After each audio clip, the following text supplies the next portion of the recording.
Hello বন্ধুরা, কেমন আছেন সবাই? অনেক দিন পর আপনাদের সামনে এলাম।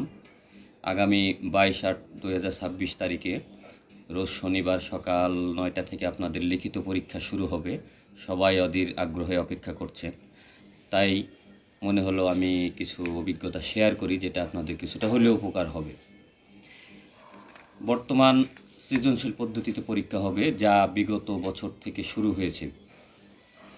একটা প্রশ্নের সঙ্গে 3-4টে করে লেজুর থাকবে এবং সেগুলো সংক্ষিপ্ত আকারেই লিখতে হবে। বেশি দীর্ঘায়িত করে লিখলে সময়ে মেকআপ হবে না। এবং ইম্পর্টেন্ট ধারাগুলো থেকেই সাধারণত প্রশ্নগুলো আসে। বিশেষ করে ফৌজদারি, দণ্ডবিধি এবং এই দেওয়ানি, এই তিনটে থেকে একটু ক্রিটিক্যাল প্রশ্ন আসে। সেজন্য ধারাগুলো খুব বুঝে বুঝে পড়তে হবে। মুখস্থ বিদ্যা কোনো কাজে আসবে না। আর অন্য যে সাবজেক্টগুলো আছে, সাক্ষ্য আইন, তামাদি আইন, বার কাউন্সিল এবং সুনির্দিষ্ট প্রতিকার আইন, সাধারণত কম ক্রিটিক্যাল প্রশ্ন আসে এবং প্রত্যেকটি সাবজেক্টেরই লেজুর লাগানো প্রশ্ন আসবে।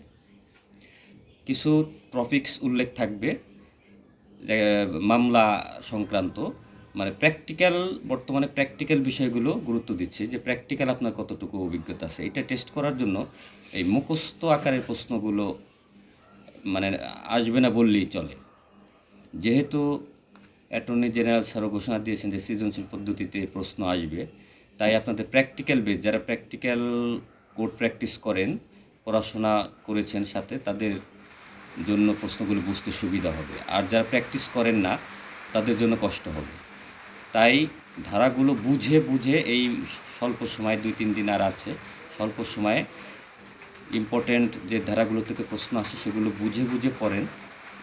হুট করে ঝোঁকের মাথায় কিছু লিখবেন না।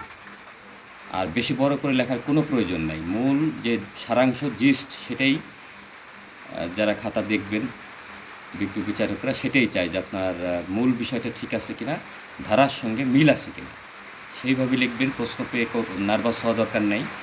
ভালো করে বুঝবেন, 10-15 মিনিট সময় নিয়ে বুঝবেন, তারপর লেখা শুরু করবেন। সময় 4 ঘন্টা।